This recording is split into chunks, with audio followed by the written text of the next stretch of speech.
우리 오늘 본문 9장인데요. 9장 1절서부터 13절까지 다 읽었으면 좋겠는데 시간 관계상 또 다 읽지 못했습니다. 이제 우리는 1장서부터 1절서부터 13절까지 함께 묵상했으면 좋겠습니다. 우리가 은혜를 기억한다라는 건 뭡니까? 안식일을 기억하라. 우리를 이 땅에 살게 하시는 하나님을 기억하는 거죠. 기억하는 건 뭡니까? 감사하는 거예요. 우리가 기억하는 것들이 어떤 것들이 있습니까? 상처를 기억하십니까? 아니면은 은혜를 기억하십니까? 은혜를 기억하는 삶이 행복한 삶인 줄 믿습니다.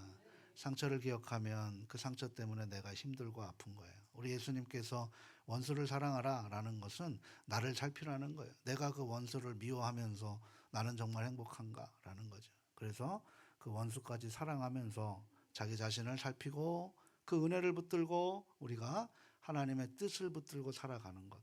그래서 우리는 상처를 붙들고 사는 삶이 아니라 은혜를 우리가 받고 그 은혜를 나누며 살아가는 삶이 될 수 있기를 주님의 이름으로 축원합니다.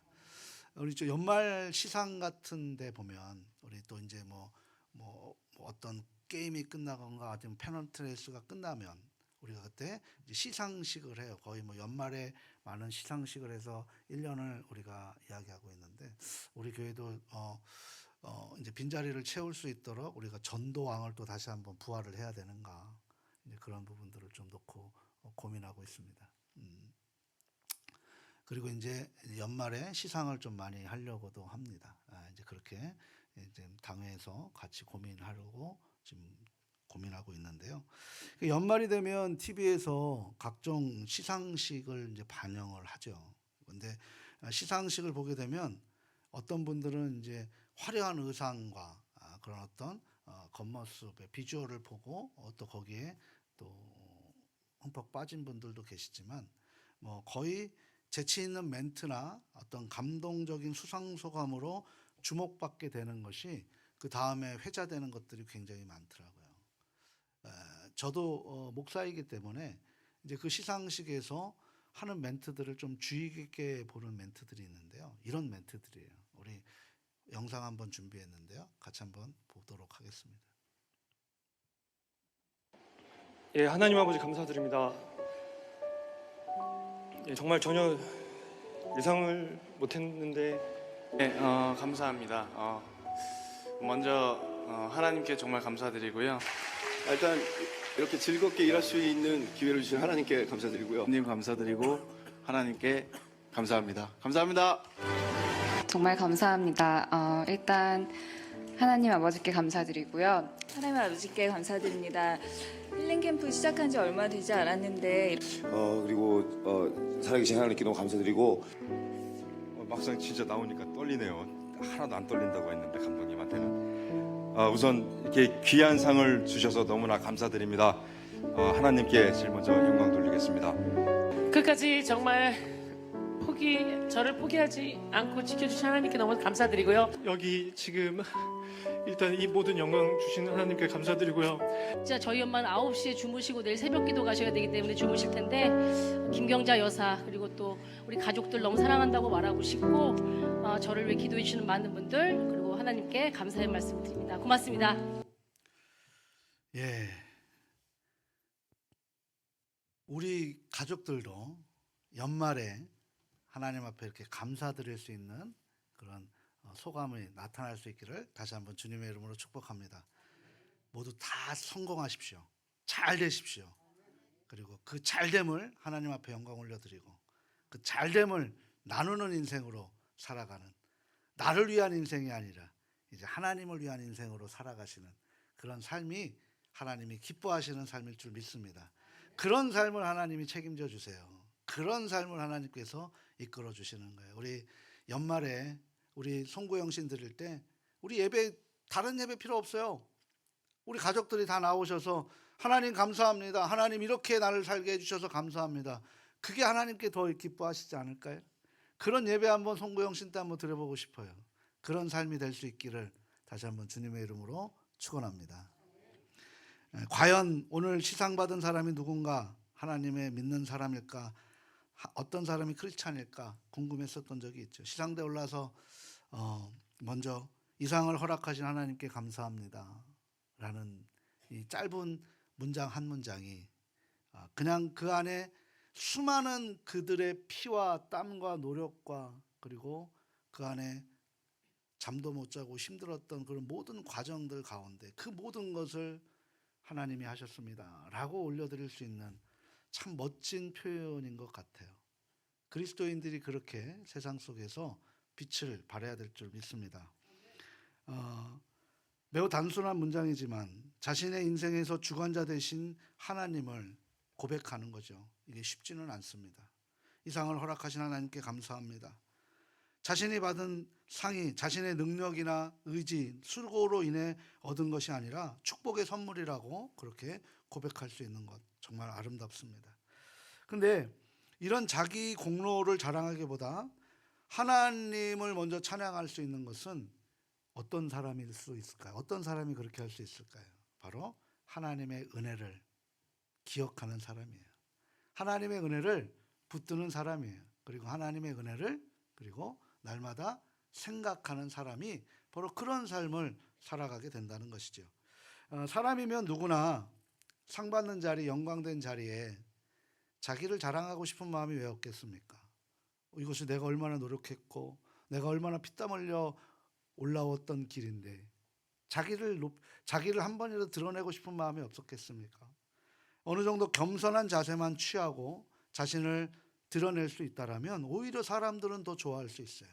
그런데 하나님은 우리의 그 자세를 보는 것이 아니라 우리의 마음을 보시는 거죠. 더욱더 겸손한 마음, 진짜 겉과 속이 다른 것이 아니라 겉과 속이 일맥상통한 그런 삶의 모습을 통해서 하나님이 보는 거예요. 자기를 자랑하지 않고 자기를 드러내지 않고 모든 것을 하나님의 은혜로 고백하는 것, 이걸 신학적인 용어로 자기 부인이라고 합니다. 하나님에 대한 분명한 믿음이 있음을 보여주는 삶의 증거라고 할 수 있는 거예요. 그러니까 그리스도인들은 하나님을 알고 하나님을 느끼는 것으로 끝나면 안 됩니다. 바로 하나님을 알고 믿는 것을 삶으로 나타내야 되는 거예요. 그래서 우리 예수님은 우리에게 지정의 인격적인 주님으로 우리에게 다가와 주셨고 그 모든 것을 구원해 주신 줄 믿습니다. 그래서 우리는 그 믿음으로 행하는 것, 그래서 그의 나라와 그의 의를 구하라 라는 것은 하나님의 나라를 알면 우리가 삶으로 행해야 된다. 그 삶의 행함이 무엇입니까? 나만을 위해서 무엇을 먹을까, 무엇을 마실까, 무엇을 입을까 고민하는 것이 아니라 하나님께서 나에게 주신 것을 가지고 어떻게 살아가야 될 것인가. 이것이 바로 화목제물, 그리고 화목하게 하는 직분, 거룩한 산제사, 바로 다 똑같은 말씀인 것이죠. 고린도 5장 17절의 말씀에 보라 이전 것은 지나갔으니 새 것이 되었도다라고 하시는 그런 말씀 안에 우리에게 화목하게 하는 직분을 주셨고 그것이 우리에게 하나님께서 원하시는 삶이고 그 원하시는 삶을 살아낼 때 우리는 항상 기쁘고 그리고 쉬지 말고 하나님을 생각하게 되는 것이고 범사에 감사를 찾아내서 그 감사를 나누게 되는 삶, 바로 그런 삶이 성령 충만한 삶이고 그런 삶을 우리는 나는 죽고 내 안에 예수로 살아가는 갈라디아서 2장 20절의 말씀이 바로 우리의 삶의 고백이 되고 실천이 되고 그런 의지가 된다라는 사실입니다. 이것이 바로 그리스도인이라는 거죠. 그냥 아는 것으로 끝나는 것이 아니라 행함으로 이어지는 것. 알고 행하는 것과 모르고 행하는 것은 다르다는 것입니다.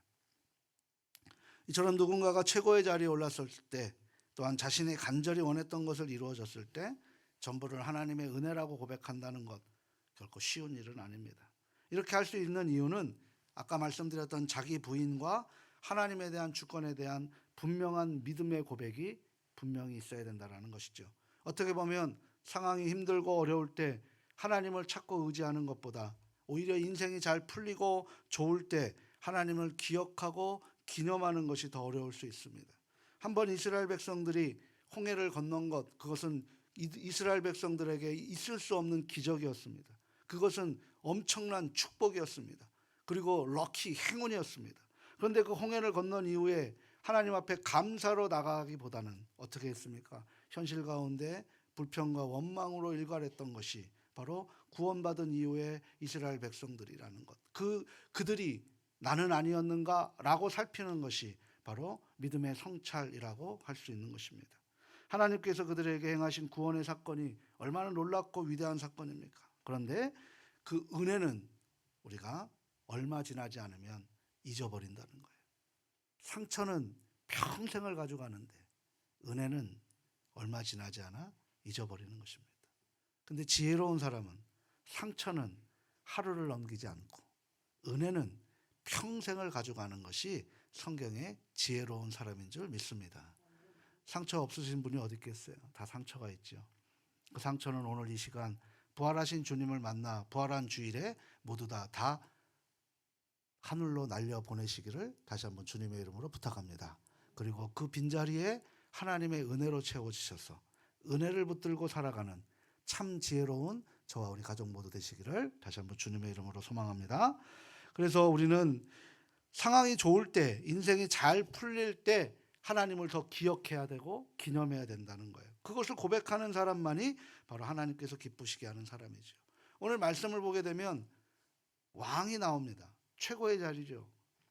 다윗의 최고의 전성시대가 사무엘 하의 그 초반기에 나타납니다. 그런데 그때마다 하나님의 은혜를 기억하고 고백하는 다윗의 모습을 우리가 오늘 집중해 보고 싶습니다. 사무엘 하 8장에 보게 되면 다윗이 승승장구하는 모습들을 기록해 놓고 있습니다. 그런데 이 사무엘서 저자는 다윗의 전쟁의 기록에 대한 그 승리를 기록하면서 공통되게 표현한 기록이 있습니다. 그 기록이 뭐냐면 우리 화면 같이 한번 띄워줄까요? 같이 한번 읽어보도록 합니다. 다윗이 어디로 가든지 여호와께서 이기게 하셨더라. 그러니까 다윗이 어디로 가든지 여호와께서 이기게 하셨도다. 에베네셀의 하나님인 것이죠. 우리가 다윗이 여러 전쟁을 승리할 수 있었던 것은 다윗은 지략가였습니다. 다윗은 골리앗과 싸울 때 사울의 갑옷을 입고 싸운 것이 아니라 오히려 그것이 불편해서 위험을 감수하고도 자기가 잘할 수 있는 것을 가지고 싸워서 그 빈틈을 한 방에 그 물맷돌을 던짐으로 그 3m 되는 골리앗을 무너뜨렸던 모습을 봅니다. 지략가였습니다. 그리고 용맹함이 있었습니다. 그리고 그 리더십이 굉장히 뛰어냈던 사람입니다. 그런데 이 사람은 그 모든 일을 할 때 능력이 다 있었지만 오늘 성경은 무엇이라고 기록합니까? 다윗이 어디로 가든지 자신의 능력으로 이긴 것이 아니라 여호와께서 이기게 하셨다라고 말씀하고 있는 거예요. 이런 모습을 어떻게 절대적으로 의지하고 있었는지 사무엘하 8장 4절에 보게 되면 다윗이 큰 전쟁을 승리했습니다. 그런데 승리를 거둔 후에 자신의 전리품 여러 가지 이렇게 높이 자신을 드러낼 수 있는 상황 가운데 그 병거를 이끌고 간 말 100필만 남겨놓고 나머지 말들의 발에 그 힘줄을 끊어내는, 그러니까 우리로 얘기하면 아킬레스건을 끊어내는 그런 일을 했던 거예요. 그건 뭡니까? 말이 아킬레스건이 끊어졌다, 발목에 힘줄이 끊어졌다, 그러면은 군병으로서 무기로서 살 수가 없는 거예요. 그 당시에 그 기마대가 가장 무서운, 우리로 얘기하면 탱크 부대와 같은 시대였단 말이에요. 그러니까 그 말이 얼마나 귀중한 것인지를 알고 있는데 그 말에 힘줄을 끊어버렸다는 건 뭐예요? 다음 전쟁을 대비할 수 없는 상황인데 이 모든 것은 무엇입니까? 하나님을 절대 의지한다라는 그런 삶의 고백이 다윗의 신앙 가운데 있었다라는 거죠. 오늘도 우리가 살아가는 가운데 자신의 능력이 아니라 하나님이 이기게 하시는 삶을 체험하시길 바랍니다. 그리고 그 믿음을 붙들고 하나님이 다 하셨습니다라고 하나님 앞에 고백하는, 하나님께서 주신 지혜로운 삶이 저와 우리 가족들의 모두의 삶의 고백이 될 수 있기를 주님의 이름으로 소망합니다. 이처럼 다윗은 하나님의 은혜를 기억하고 고백했던 사람이에요. 하나님께 받은 은혜, 하나님께서 주신 그 은혜를 경험했던 사람은 그냥 그 경험한 것으로 끝나는 것이 아니라 하나님 감사해요, 저에게 이렇게 하나님 은혜 주셔서 감사해요가 아니라 다윗은 어떤 식으로 가셨냐면 은혜를 흘려 보냈다라는 거예요. 그러니까 은혜는 우리가 받는 것이 아니라 흘려 보내기 위해 우리에게 주신 줄 믿습니다. 하나님이 예수 그리스도를 이 땅에 보내신 것은 나를 천국 보내시기 위해서 오신 것이 아니라 나를 천국 보내시는 약속을 통해서 나를 통해 수많은 영혼들을 살려내는데 우리가 살아가는 것인 줄 믿습니다. 그래서 우리를 구원해 주신 거예요. 내가 특별나서 내가 구원받을 자격이 있어 하나님이 나에게 찾아오신 것이 아니라 나를 통해 하나님께서 이끌어 가실 수 있는 그런 모습이었다라는 거예요. 그건 다른 말로 얘기하면 우리가 세상 속에서 가장 연약한 자이기 때문에 우리가 우리 힘으로는 도저히 살 수 없기 때문에 하나님께서 우리를 들어 쓰셨던 이스라엘의 구원의 역사가 바로 그런 모습인 줄 우리가 다시 한번 해석해야 된다라는 거죠. 오늘 하나님의 은혜를 기억하고 고백하는 사람이 어떠한 삶을 살아가야 되는지를 우리에게 보여주고 있습니다. 오늘 말씀해 보게 되면 다윗이 가장 사랑했던 친구, 자신의 목숨을 살려주었던 한 인물이 있죠. 그 누구입니까? 요나단이라는 사람입니다. 요나단은 사울 왕의 아들입니다. 근데 사울 왕은 그 요나단의 아버지는 다윗을 죽이려고 자신의 왕권으로 평생 죽을 때까지 다윗을 죽이고자 했던 사람입니다. 근데 그의 친구 요나단은 그때마다 다윗을 살리려고 했던 그런 친구였다는 것이죠. 그리고 지금 두 삶이 같이 있는데 아버지를 보게 되면 상처뿐인 인생이었지만 그 요나단을 보게 되니까 그 상처를 잊어버리고 은혜를 붙들고 살아가는 모습을 보게 되는 것을 우리에게 다시 한번 일깨워주고 있습니다. 그래서 다윗이 받은 은혜를 나누는 삶을 살아갈 수 있었던 것은 뭐냐면 하나님의 받은 은혜를 기억했다라는 거예요. 성경을 잘 보십시오. 성경은 기억이라는 거예요. 기억하라는 거예요. 신명기는 뭐예요? 하나님의 말씀을 새겨라라고 하는 거예요. 쉐마 뭐예요? 들으라는 거예요. 계속 기억하라는 것이죠. 바로 그런 기억이라는 숫자가 굉장히 많은 단어를 할애하고 있습니다. 성경에. 하나님께서도 우리를 늘 기억하시겠다라고 이야기하시면서 우리를 한숨도 주무시지도 아니하시고 졸지도 아니하시고 우리의 머리털 하나도 세시면서 우리를 기억하고 계시는 것이 은혜인 줄 믿습니다. 우리 또한 하나님을 기억하는 삶을 살아가야 되는 것, 이것이 명령이에요. 이게 안식일의 정신이에요. 그런데 자꾸 그 안식일에 무엇을 해야 되느냐, 무엇을 하지 말아야 되느냐를 우리가 붙들고 살아가는 그런 율법주의가 아니라 안식일의 정신, 이것이 주일 정신으로 붙들어서 부활주일의 주님을 우리가 기억하고 기념하는 삶을 세상 속에서 그 은혜를 펼칠 때, 그것이 바로 부활주의를 만나고 부활주의를 기억하고 부활한 주님과 동행하는 삶의 모습인 줄 믿습니다. 그래서 여기서 기억하라는 것은 그냥 평상시에 잊어버리고 있다가 갑자기 어느 날 기억하라는 그런 기억이 아니에요. 항상 마음속에 새기면서 계속 기억하라라는 것이죠. 그러므로 날마다 하나님께 받은 은혜를 헤아리는 것이 신앙생활인 줄 믿습니다. 그래서 받은 은혜를 헤아릴 줄 아는 사람만이 감사할 줄 알게 돼요. 그리고 기뻐할 줄 알게 됩니다. 그리고 그 기쁨을 나누게 되는 거죠. 누가복음 17장에 보게 되면 10명의 나병 환자들이 있습니다. 그런데 예수님이 찾아오셨을 때 그분을 만나 주셨어요. 그 사람들을 다 만나 주시고 일일이 다 고쳐 주셨어요. 그런데 그 당시에 나병 환자들은 제사장이 너는 나았다라는 선고가 없으면 그 무리에서 살 수가 없습니다. 그래서 제사장들에게 가서 그 나음을 선포받아라 라고 그렇게 말씀하셨는데, 그 나음을 선고받고 나서 주님께 돌아와서 감사 인사를 드렸던 사람이 몇 명이 될까요? 한 명밖에 없었다는 거예요. 나머지 9명은 감사를 잃어버렸다는 것은 그건 뭡니까? 주님이 주신 은혜를 기억하지 못했다라는 거예요. 오늘도 우리가 살아가는 이 168시간의 시간 가운데 나는 얼마나 주님께 감사함으로 살아가겠습니까? 그것을 잃어버리면 우리도 그 은혜를 나누지 못하고 여전히 혼돈 속에 살아가는 그런 주님을 만나보지 못한 삶을 경험하게 되는 그런 삶으로 이끌어가게 되는 삶을 우리가 살아가게 된다는 것이죠. 분명 동일한 사건을 경험했어요. 모두가 다 주님을 만났습니다. 한 사람 한 사람 주님께 나와 한 사람은 감사했지만 나머지 9은 예수님 곁을 떠나갔던 거예요. 그게 차이가 뭡니까? 바로 은혜를 은혜로 여길 줄 모르는 태도였다라는 것입니다. 이것이 바로 믿음의 여부로 드러나게 되는 것입니다. 어떤 사람은 하루를 시작하면서 늘 감사로 고백하고 시작하는 사람들이 있습니다. 그런데 그 감사의 고백을 면면히 살펴보면 우리 또한 함께 누리고 있는 것에 대한 감사할 때가 많다는 거예요. 그러니까 감사는 자신만의 감사가 아니라 나에게 무엇이 주어져서 감사보다는 내가 이것을 나누면서 상대방이 기뻐하는 것에 감사하는 것들이 더 많다라는 거죠. 그래서 은혜는 받는 것이 아니라 나눌 때 배가가 된다라는 것. 30배, 60배, 100배의 축복은 바로 그런 축복이에요. 나를 통해서 요셉은 감사할 것이 하나도 없지만 주님께 감사하는 기억 하나를 붙들고 그냥 성실과 공의와 정직한 마음으로 살았더니 바로 주변이 행복해지는 모습으로 살아가게 되는 거예요. 그 모습을 보면서 하나님 감사합니다 라고 기억하고, 하나님이 우리의 생명책에, 하나님의 생명책에 우리의 일거수일투족을 기억하신다는 그 사실, 그것이 은혜라는 사실인 줄 믿습니다. 마치 이런 것이죠. 오늘 날씨 너무 좋잖아요. 그죠?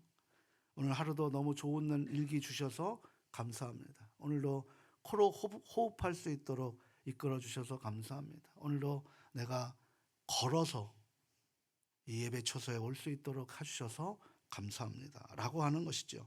그런데 이런 감사가 누군가에게는 진정한 은혜가 되겠지만 어느 누군가에게는 당연한 것이라고 생각할 수 있다는 거죠. 대수롭지 않게 생각을 합니다. 마치 10명의 나병 환자가 예수님께 소리 높여서 구원해 달라고 그렇게 요구하고 나서 그 병이 치유된 후에 하나님 앞에 단 한 사람만 감사하지만 나머지 9사람은 그 은혜를 잃어버리고 자기의 세상 속으로 사라져버리는 모습, 그것은 예수님과 무관한 모습인 거예요. 내가 예수님을 만났어요. 예수님에게 은혜를 받았어요. 근데 그 은혜를 기억하지 못하면 우리는 세상 속에서 예수님과 무관한 삶을 살아가게 되는 것입니다. 우리가 예수님 믿고 천국 가는 게 목적입니까? 아니면 이 땅에서 예수님과 함께 천국을 만들어가는 게 목적입니까? 이 목적을 분명히 하셔야 돼요. 오늘 이 시간 1시간 예배드리고 세상 속에서 나와 예수님이 무관한 삶을 살아간다라면 오늘 나는 그냥 그저 예수 믿고 천국 가는 그런 내 욕심적인 그런 삶의 모습일 것이고, 그런데 내가 이 1시간을 통해 167시간은 주님과 동행하고 그 삶을 기억하고 살아간다라면 그것은 바로 예수님과 함께 천국을 누리며 천국을 만들어가는 진정한 하나님의 자녀들이 된 줄 믿습니다. 그 모습을 정직하게 살아가는 거예요. 성실하게 살아가는 거예요. 그리고 최선을 다해 살아가는 거예요. 그때 하나님께서 잘했다 칭찬하시고, 그리고 충성된 종이라고 우리에게 자랑하시는, 세상에게 선포하시는 삶의 모습이 되는 거예요. 그때 우리가 하나님께 영광입니다 라고 하는 이 한마디가 엄청난 전파력을 타게 되는 것입니다. 그 한마디를 통해서 가정이 회복이 돼요. 한마디를 통해서 직장이 회복이 돼요. 한마디를 통해서 하나님 나라가 확장이 되어지는 줄 믿습니다. 바로 그런 모습으로 살아가는 거예요. 그것이 바로 영적인 통찰력인 것이죠. 다윗은 바로 이런 감사할 줄 아는 사람이었어요. 항상 하나님의 도우심을 알고 있었던 것이죠. 그래서 그의 시편에 이런 고백이 우리에게도 굉장히 가깝게 다가왔던 것이죠. 시편 121편 1절과 2절 말씀입니다. 같이 한번 읽어보도록 합니다. 내가 산을 향하여 눈을 들리라. 나의 도움이 어디서 올까? 나의 도움은 천지를 지으신 여호와에게서로다. 아멘. 사랑하는 예언가족 여러분, 받은 은혜를 나누는 삶의 첫 시작은 은혜 받은 것을 기억하고 헤아리는 것으로부터 출발할 수 있습니다. 다윗이 요나단의 아들이었던 이 무비모셋이라는 사람에게 은총을 베풀기 위해서 하나님이 나에게 찾아와 주셨던 것처럼 다윗이 자신의 왕좌에서 부르면 되는데 그 무비모셋을 찾아가는 모습을 오늘 성경은 자세하게 기록하고 있습니다. 다윗의 마음속에 항상 그 무비모셋, 요나단의 아들, 사울 집안에 자녀가 있는지가 항상 은혜로 기억하고 있었던 거예요. 요나단과 맺었던 언약을 생각하고 살았기 때문에 늘 그 사울 집안을 상처 준 집안이 아니라 나에게 은혜를 베풀어 준 집안이라고 그 상처를 은혜로 덮었던 삶이 바로 진리라는 것이죠. 바로 우리가 하나님 앞에 상처를 줬지만, 우리가 하나님 앞에 큰 상처를 줬지만 하나님은 그것을 은혜로 덮어주시고 우리를 이미 용서하시고 우리를 팔 벌러 우리를 기다리고 계시는 그 은혜를 우리가 기억하셔야 된다는 거예요. 바라기는 저와 가족 여러분들이 이 받은 은혜를 헤아릴 줄 아는 영적 통찰력이 굉장히 필요하다는 것이죠. 하나님의 받은 은혜대로 그 은혜를 나누는 것, 사실 무비보셋은 요나단의 아들이지만 아까 말씀드렸던 사울의 손자입니다. 사울이 어떤 사람입니까? 그 은혜를 나누는 거 쉽지 않습니다. 상처가 있기 때문이죠. 인간적인 생각으로 불가능에 가까운 일입니다. 그럼에도 불구하고 다윗은 그 사울을 생각한 것이 아니라 요나단의 받은 은혜를 더 생각해서 요나단의 맺은 언약을 기억하고 사울의 집안을 남아 있는 사람을 찾고자 하는 거예요. 근데 참 재밌는 표현이 하나 있습니다. 다윗이 요나단의 집안을 찾는 것이 아니라 다윗은 뭐라고 얘기하냐면 사울의 집안에 남아있는 자가 있는지를 확인하라라고 얘기해요. 오늘 본문 1절에서 3절이 바로 그런 의미인데요. 우리 다시 한번 이 말씀을 읽어보도록 합니다. 다윗이 이르되 사울의 집에 아직도 남은 사람이 있느냐 내가 요나단으로 말미암아 그 사람에게 은총을 베풀리라 하니라. 사울의 집에는 종 한 사람이 있으니 그의 이름은 시바라. 그를 다윗의 앞으로 부르매 왕이 그에게 말하되 내가 시바냐 하니 이르되 당신의 종이니이다 하니라. 왕이 이르되 사울의 집에 아직도 남은 사람이 없느냐 내가 그 사람에게 하나님의 은총을 베풀고자 하노라 하니 시바가 왕께 아뢰되 요나단의 아들 하나가 있는데 다리 저는 잔인이다 하니라. 아멘. 그러니까 다윗은 요나단을 생각해서 요나단의 아들을 찾으면 되는데 자기의 상처 준 사울의 집안에 사람이 있느냐라고 이야기합니다. 인간적으로는 도저히 이해가 되지 않은 표현입니다. 그런데 자기의 목숨을 빼앗기 혈안되었던 사울의 집안에서 하나님의 은혜를 베풀 자를 찾는다고 하는 거예요. 저는 이 말씀을 보면서 저의 목회 현장에 한번 생각을 해봤어요. 저는 7년 전에 이곳에 왔을 때 굉장히 저에게는 큰 꿈이 있었고 하나님이 제가 생각했던 모든 것을 다 이루어 줄 거라고 그렇게 교만한 마음으로 왔어요. 근데 현장은 그렇지 않았어요. 녹록지 않았습니다. 힘들었습니다. 누구도 저와 동의할 수 있는 그런 부분들이 많지 않았어요. 참 외로운 길을 걸었고 힘들었습니다. 그럼에도 불구하고 그런 그 모습 속에서 저는 그 위임식을 할 때 제가 그때 짧게 흘렸던 눈물이 우리 가족들도 함께 울어줬던 것을 통해서 그때서부터 회복이 됐는데 그때의 기점이 뭐냐면 하나님 제 뜻이 아니라 하나님의 뜻대로 하옵소서라고 이야기할 때 하나님의 뜻을 저에게 그리고 당회에게 그리고 우리 재직회에게 우리 교회에게 하나님께서 이끌어 주셔서 우리가 불협화음이 아니라 온전한 예수님의 마음으로 함께 만들어갈 수 있도록 도와주십시오라고 기도할 때서부터 조금씩 회복되어 가고 있는 모습이었습니다. 저는 이 모습을 보면서 저에게도 왜 상처가 없었겠어요. 그런데 그 상처가 하나님의 은혜로 모든 것을 뒤덮었던 이런 다윗의 이 고백이 저에게도 굉장히 레마로 해석되었던 적이 있어서 지금 고백을 합니다. 인간적인 마음으로 참 납득할 수 없는 어려운 이야기지요. 그런데 사무엘하 9장을 보게 되면 다윗이 사울의 집안에서 무비보셋이라는 사람을 찾아 나서면서 그 은혜를 베푼 사건은 마치 예수님께서 우리에게 먼저 찾아와 주셔서 아름다운 구원의 사건으로 연상시켜주고 있는 거예요. 무비보셋은 5살이었어요. 당시 5살이었는데 할아버지 사울 왕과 아버지 요나단이 전쟁에서 죽습니다. 이제 무너진 왕가예요. 그 무너진 왕가에 또 다른 왕이 들어서게 되면 그 왕이 그 씨를 다 말려버리기 때문에 모든 것을 그 왕족의 모든 것을 다 죽여버리는 것이 역사예요. 근데 그 역사 가운데 이 5살짜리가 그 생명부지를 하기 위해서 도망가다가 그 하인이 떨어뜨려서 그래서 다리를 절게 되는 그래서 평생 불구로 살아가게 되는 5살밖에 안 돼 태어나 보니 왕자의 아들이었는데 그 왕가가 무너지고 나니까 그 생명을 살리기 위해서 도망가다가 낙마해서 평생 다리가 불구가 되고 햇볕을 보지 못하고 사람들을 피해 다니는 그런 아주 불쌍한 인생이 되어버렸다라는 거예요. 우리가 하나님의 자녀였어요. 그런데 우리가 하나님 앞에 죄를 짓고 무너진 왕가에서 도망다니는 삶을 살아갔어요. 구약의 가장 큰 질문이 무엇인 줄 아십니까? 사랑하는 아들, 내 아들 아담아 내가 어디 있느냐라고 찾아다니셨다라는 거예요. 찾아오심으로 우리를 구원해 주시려고 했던 것이 예배이고 그 예배를 통해 우리가 진노의 불이 축복의 불로 바뀔 수 있었던 것이 하나님의 은총인 줄 믿습니다. 그 은총을 붙들고 살아가는 사람들만이 하나님의 은혜를 기억하게 되는 거예요. 그 두렵고 떨리며 평생 불구로 살아가는 그 모습 속에서 살아가는 비참한 인생 가운데 다윗이 찾아가서 은혜를 베풀었던 거예요. 우리도 이런 삶을 살아가야 되는 것이죠. 하나님으로부터 받은 무조건적인 혜택과 특별한 사랑을 의미하는 거예요.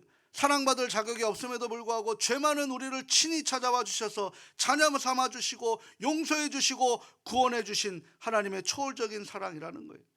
그래서 다윗은 하나님께 받은 은혜대로 무비보셋에게 찾아가서 나에게 찾아와 주신 그 은혜를 붙들고 자신에게 찾아가서 그 은혜를 베푸는 인생을 살았던 것입니다. 그런데 안타까운 것은 많은 사람들이 하나님께 받은 은혜를 우리가 갈망하지만 그 은혜를 찾아가면서까지 우리가 은혜를 나누지 않는다는 거예요. 내 앞에 주어진 은혜 나눌 수는 있어요. 그런데 정말 찾아서 하는 은혜를 우리가 하고 있느냐? 내가 정말 하나님의 받은 은혜를 내가 직접 찾아가면서까지 그 은혜를 나누면서 그 사람을 사랑할 수 있느냐? 오늘 이것이 우리에게 주시는 하나님의 도전적인 말씀인 줄 믿습니다. 은혜를 나누는 삶을 살아가는 것 매우 불편해합니다. 하나님께 무엇인가 받는 것은 간절히 소원하지만 다른 누군가에게 혜택을 주는 것에 대해서 우리가 매우 인식한 그런 경우가 있습니다. 마태복음 18장에 보게 되면 1만 달란트 도저히 빚을 갚을 수 없는 그 하인에게 그 종에게 주인은 용서해 주셨습니다. 그것을 다 탕감해 줬어요. 그런데 그것의 은혜를 붙들고 살아가야 되는데 자신에게 100데나리온 빚진 사람을 은혜 베풀지 못하고 감옥에 넣게 되는 그런 일을 보면서 이 모습이 혹시 우리의 모습은 아닌가? 정말 우리는 은혜를 찾아가면서 그 은혜를 나누며 살아갈 수 있는가? 올 한 해 우리에게 주신 말씀 뭡니까? 은혜가 넘치는 삶으로. 그 은혜는 뭐예요? 나에게 주신 은혜 나만을 위해 살아가는 것이 아니라 사랑을 전하기 위해 우리에게 주셨다라는 거예요. 나를 구원해 주신 것은 나를 천국 보내는 것이 아니라 나를 통해 가문이, 가정이, 직장이, 삶의 자리가 바로 그렇게 변화되는 거예요. 그래서 우리의 기도를 들어주시는 거죠. 그래서 내가 기도할 때 우리의 믿지 않은 가정의 가족들이 회복이 됩니다. 구원을 받습니다. 그리고 죽어가는 영혼들을 살릴 수 있는 거예요. 그렇게 가기 위해서는 우리는 어떻게 해야 됩니까? 그들을 찾아가야 되는 거예요. 그들에게 다가가야 되는 거예요. 그리고 그들을 위해서 기도하는 내 한 개의 시간, 24시간을 우리가 할애해야 되는 것인 줄 믿습니다. 은혜는 받는 것이 아니라 나눌 때 하나님이 기뻐하시는 줄 믿습니다. 오늘 우리는 은혜 받기 위해 살지 마시고 은혜를 나누기 위해 사시는 저와 우리 가족들 모두 될 수 있기를 주님의 이름으로 축복합니다. 우리에게 주신 달란트 내게 아니에요. 하나님의 것이에요. 우리가 10의 1조를 고백하면 하나님이 1조만 받으시고 9조는 내 것입니까? 그게 아니에요. 하나님이 우리에게 화목제물로 주신 거예요. 화목제물이 뭡니까? 하나님이 주신 건 나누라는 거예요. 나눌 때 어떻게 나눕니까? 우리가 떡 돌릴 때 와서 받아가세요 합니까? 아니면 우리가 갖다 주면서 떡 드세요 합니까? 안 줘봐서 모르세요? 떡을 나눌 때는 갖다 주는 거잖아요. 마찬가지로 우리가 하나님의 떡을 받았으면, 은혜를 받았으면 그 은혜를 찾아가서 나눠주는 인생, 바로 그 인생이 바로 하나님께서 은혜를 주시고자 하는 인생인 줄 믿습니다. 다윗은 이 무비보셋을 찾아가서 그를 손잡아주고 자신이 있는 밥상에, 식탁에 같이 함께 식사하는 권한을 회복해 줬다라는 거예요. 이런 구체적인 실천 방향을 우리가 하나님 앞에 기도하며 살아가는 것, 그것이 바로 하나님의 은총인 줄, 은혜를 우리가 붙들고 살아가는 사람인 줄 믿습니다. 우리 히브리서 11장 1절에서 2절에 이런 말씀을 하세요. 세 번역으로 보게 되면 이렇게 해요. 우리 히브리서 11장 1절과 2절 한번 맨 뒤에 있는데, 아니 그거 말고요. 히브리서 11장 1절과 2절. 같이 한번 읽어보도록 합니다. 믿음은 바라는 것들의 확신이요 보이지 않는 것들의 증거입니다. 선조들은 이 믿음으로 살았기 때문에 훌륭한 사람으로 증거되었습니다. 아멘. 사랑하고 소중하고 존경하는 가족 여러분, 믿음은 바라는 것들의 확신입니다. 그리고 보이지 않는 것들을 증거로 만들어 사는 사람이에요. 이 선조들은 이 믿음으로 살았기 때문에 훌륭한 사람으로 하나님 나라에 증언되었습니다. 저와 우리 가족들도 이제 저 뒤에 오늘 특송하는 저 다음 세대들에게 훌륭한 부모님, 훌륭한 사람, 훌륭한 하나님의 자녀로 기억되는 그런 삶의 모습이 되어질 줄 다시 한번 주님의 이름으로 축원을 드립니다.